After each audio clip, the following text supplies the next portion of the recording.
My name is Jake, welcome to the channel. In today's video, I'm going to talk about how my wife and I are buying a house here in Austin, Texas with zero money down with M1 Borrow. I've wanted to make this video for months. With everything that is going on here in 2020, our house that was originally supposed to be completed in March was delayed, and we are closing on our new construction build here next week on Tuesday. And in this video, I want to break down the video into 4 sections around, this whole entire process, my thoughts around it, and how we were able to purchase this home with zero money down, and what that means, and if that's right for you, if it's not right for you. And I can tell you one thing, I put a lot of thought into this entire process, and I know for a fact that it's not for everyone. But if you're interested in these type of videos around, investing into real estate, how my wife and I are investing not only in the stock market to achieve our goals of financial independence, but also in real estate, how we're growing our wealth and leveraging debt to expedite our journey to financial independence and retire early. I'm going to break this video up into 4 sections. The first section is going to be around my thoughts on margin and leveraging debt. The second part of this video is going to be about M1 Borrow, how it works, what it is, and really just high level, and why I decided to use M1 Borrow to finance our new home. The third section is going to be around buying and renting out new construction. A lot of people here on YouTube talk about buying fixer-uppers, buying wedge deals, right? Getting it below market value, and then remodeling or improving the structure so that it's more valuable. My experience has been a little bit different. It's been about buying new construction and actually getting ahead with new construction. So this is very different than what a lot of other people talk about here on YouTube when it comes to investing into real estate. And so I'm happy to share a lot of stuff that I've learned along the way. The last section here is going to be about how my wife and I were able to get $50,000 in equity appreciation with the new build that we're purchasing here in 2020 before we even closed on the house. So really cool, excited to share all of the numbers around the closing. I'm going to go through and I'm going to share really my screen around the closing settlement, right? How much we're going to be paying, what it's going to cost, all of the expenses, all the credits, everything from the builder. I think this video is really going to help those that want to get into real estate, but feel that barrier to entry is so large that they just don't even start. My wife and I, we both work in front of a computer 8 hours a day, right? We don't have any really skills in terms of carpentry, fixer-upper, handyman kind of stuff. Like, that's not our background. So we've kind of focused our niche around real estate investing, around new construction, and we've been incredibly successful with it. And I am so excited to share with all of you, those of you that are maybe interested in getting into real estate, but you don't want to buy a fixer-upper and having the risk of everything blowing up in your face, right? Maybe you don't know where to start. This has been our experience, and I'm going to share all of the numbers and really go into detail of our experience here in Texas. Before we dive into today's video, a lot of you that have been following the channel, you know that I absolutely love Waste Management. It's a wonderful company, great business, great management. 2020 was a very difficult time for Waste Management. I am so excited that Waste Management, despite everything that is going on, is increasing their dividend next year in March with a 5.5% increase in their dividend. And me as a shareholder, for me, that's like I just got a 5.5% raise in my income, right? Not a lot of people get a 5.5% annual increase in their pay in their 9-to-5 job. Now, 5.5% is not a lot, but given everything that is going on, I am so excited to be a shareholder of Waste Management. It's a great company, really excited about the increase, and it's got me feeling like this.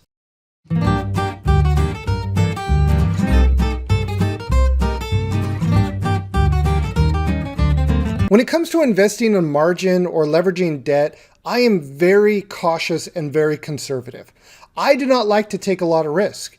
I am a risk taker, but when the odds really are in my favor and when the numbers make sense, it's more of a calculated risk if you want to take a look at it from that perspective. When it comes to investing on margin, I've had really bad experiences back during the last financial crisis of 08 and 09. So for me, I'm forever tainted. I don't like investing on margin. But when it comes to leveraging debt to invest into real estate, I see this as a different form of leveraging debt. It's very different than going and buying a car that I can't afford and paying astronomical interest rates for that loan for a 5-7 year term. For me, when it comes to investing into real estate and leveraging debt, I see it as good debt. I believe that there's good debt and there's bad debt. What I really like about debt is it can elevate your return potential, but it also can elevate your risk.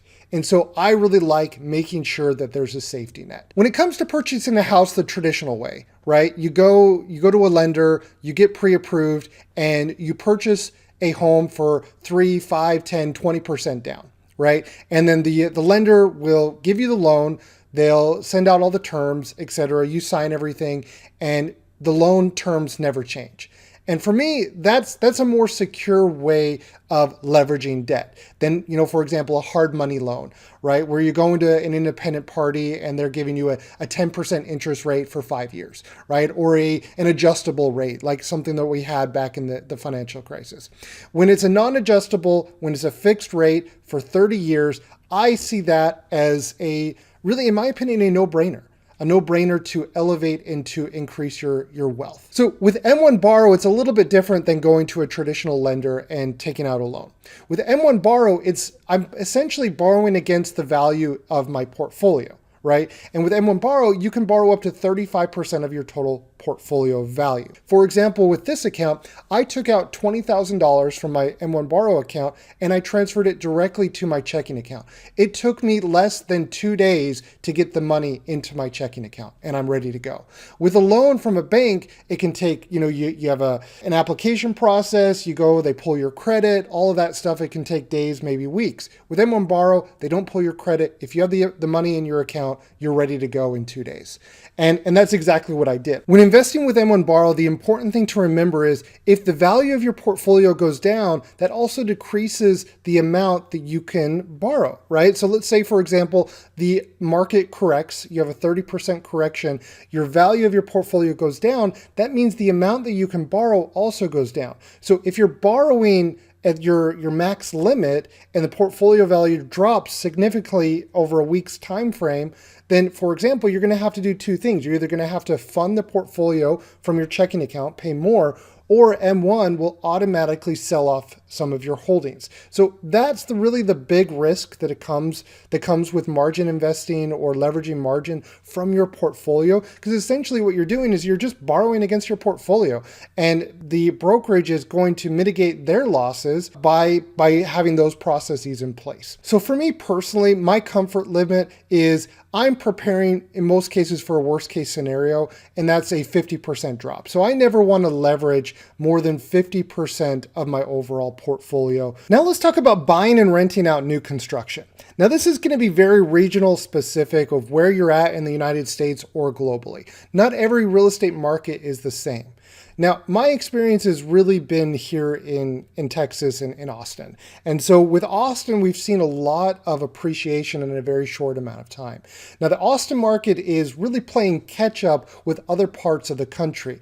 When you look at Silicon Valley, you look at Chicago, you look at these other major metro areas where population is growing, there's a higher demand, there's less size, there's fewer lots, that there's more demand than there is supply. So that's the market that I'm in. And that may be very different if you're in more rural areas around the globe. Say, for example, you're in Ohio, or you're in just anywhere where there's not a lot of people migrating on an annual basis, where you have a net surplus of people versus a decrease. So with that, it's really important to keep in mind that that's what we're talking about here.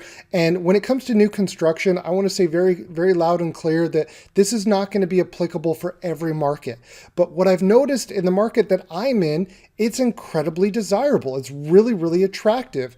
And when I'm looking for new homes, or when I'm looking for rental properties and whatnot here in the Austin market, I can't find, used homes at a discount. Like, there's not a lot of homes on the market that you can get under market value. In Austin, it's really hard to find those, right? When I compare, homes built in the 70s and the 80s for comparable size, location, they're going for the same price as a brand new build, right? And so it's just like, for me, okay, well, if I go with the new build, I don't have to replace the roof for 20 years. I don't have to replace the water heater, the HVAC. Like, I'm going to have fewer problems, fewer headaches. And for me, as a do-it-yourself landlord, I can scale more. I don't have as many service calls, right? I don't have as many, kitchen faucets that I have to replace.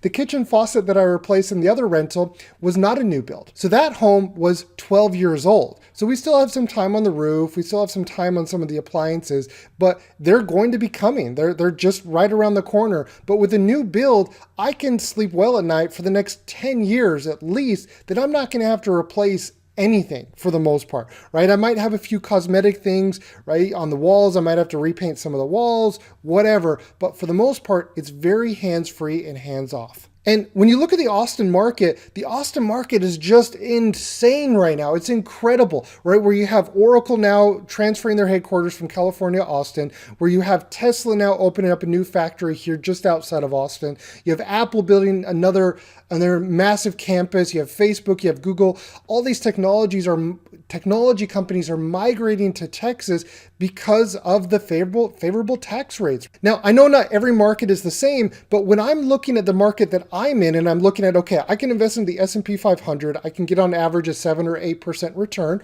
Okay, great. When I look at real estate, what other options do I have to invest, maybe diversify my portfolio? Well, the projections for the next year, there's a projection of over an 11% appreciation in value in home prices here in Austin. Now, I know that not every market is going to be that way, right? There might be a market that you're in that the value is going down, right? And so with Austin, it's really difficult to cash flow on your rental. It's difficult to get monthly cash flow. Really, the value, what we're seeing is kind of like with California, with Silicon Valley, where the prices, or in New York, for example, back, a couple years back, where you're seeing the values skyrocket. And that's really the attractive part of real estate investing. And it really depends on your market, right? Let's say, for example, you're in North Dakota or Nebraska or wherever, and you're able to get a cheaper valued home, but you're cash flowing more. So in Austin, right now, it's all about appreciation. I'm still able to cash flow on my properties, even new construction, though it's very thin, the cash flowing very thin, but I'm still cash flowing. Understand your market, see if it makes sense. But in my particular situation for my wife and I, it's like, absolutely, this makes sense. And for me, I see it also as a great way to diversify my assets. For my wife and I, we're really in wealth building mode because we're trying to grow our wealth as much as we can over the next 8 to 10 years so that we can retire early. And so that's why we're looking at other avenues beyond just the stock market. Now, when it comes to buying new construction, I've learned a few things along the way. A few things that you really have to look out for when you're buying new construction is you have to make sure that you're going to hold on to it for at least a couple of years. Typically, when you're building a new construction, and it could be different where you're at, but at least here where I'm at, the builders that you're going with, maybe it's a production build where they're building out a new community. And if the community is built out over, 1, 2, or 3 different phases, those phases can take even years. If you buy in phase 3, you have to understand that you're really in the later end and you're going to be paying a higher price than your neighbor who is in phase 1. The best thing that you can do when you're buying new construction is get into the first phase. The most important thing you can do. I like to think of this as when you're buying an airplane ticket. Sometimes when you're buying an airplane ticket, you're thinking, okay, I saw the price today. I'm going to maybe wait tomorrow or next week and see if the price goes down. It doesn't work that way with new construction. With new construction, they typically only go up in price, assuming, in a healthy market, right? The prices only go up. So if you're waiting, you're actually at a disadvantage. The sooner that you can commit and purchase the property, typically the better price you're going to get.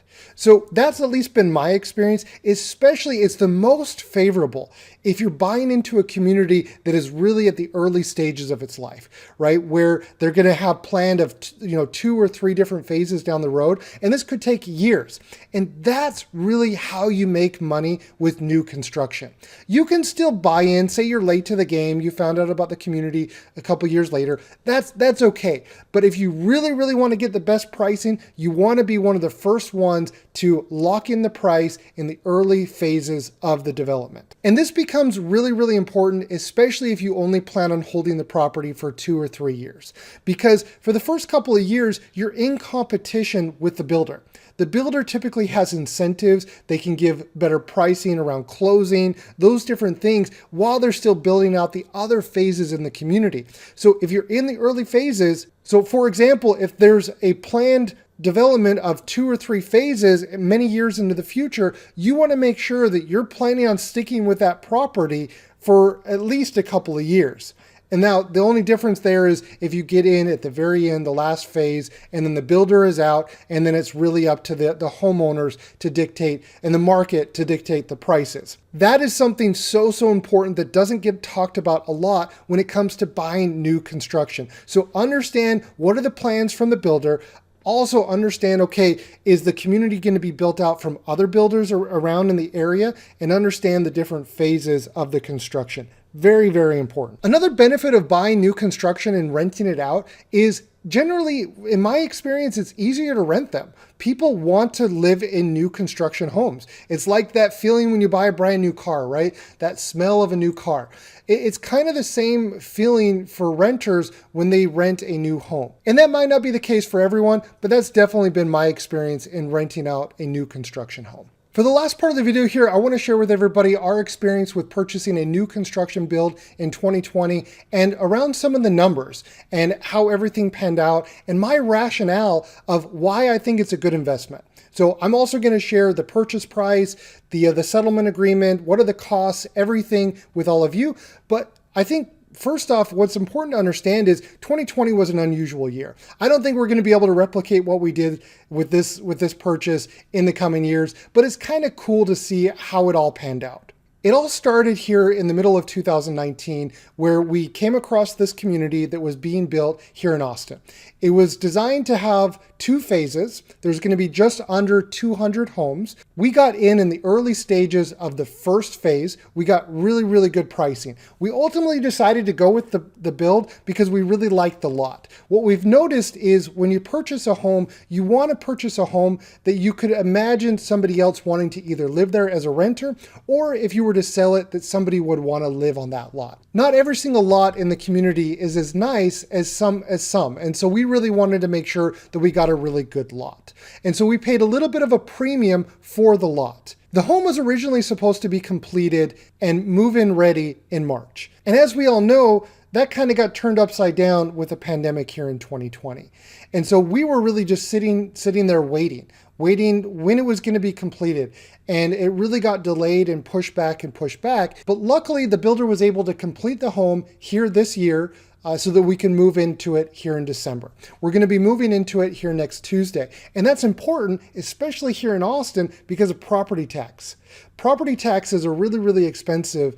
And if you're living in the home January 1st, you're able to take what's called a homestead exemption. So we're paying less in property taxes because this will be our home, our primary residence. When we signed the purchase agreement last summer, we purchased this home for $351,000 here in Austin.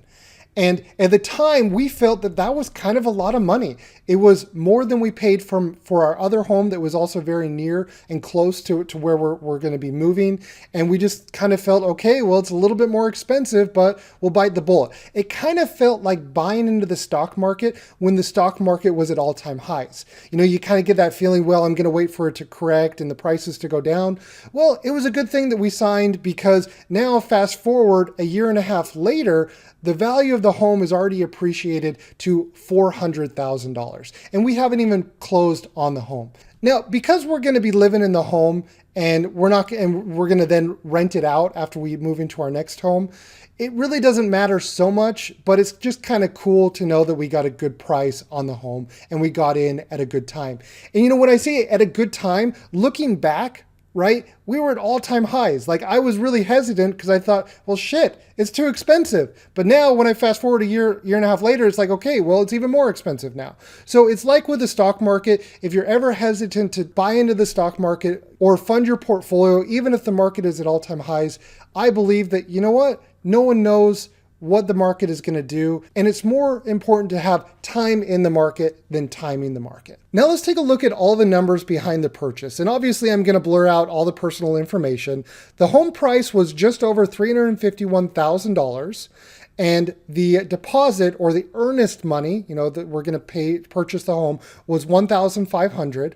The loan amount comes out to $333,000, and the seller credit. Now this is so cool. We got 2% off the purchase price because we signed the contract when we did. I talked about earlier about the seller incentives. Now the seller is not giving any incentives because there's so much demand. They don't have to have an incentive. But we got $7,000 off the purchase price from the builder because we got in at a really good time. Now, when it comes to the financing, what I've learned, in most cases, if you're buying a new construction home, if it's a big builder, a big national builder, you're going to get the best pricing from their lender. Now, love them or hate them, you're most likely going to get the best pricing. And that's been my experience. I even tried to compare with other lenders. I even had a broker to see if we could get better financing.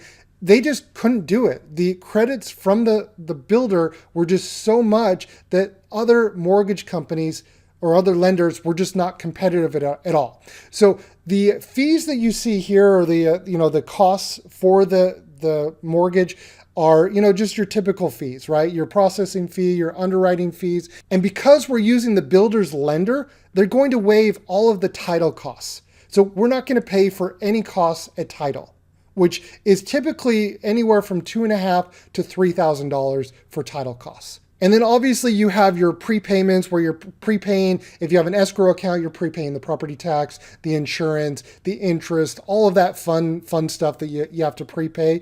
But for the most part, it's a pretty standard process. So when it comes to the total numbers, the total price of the home is going to be $358,916.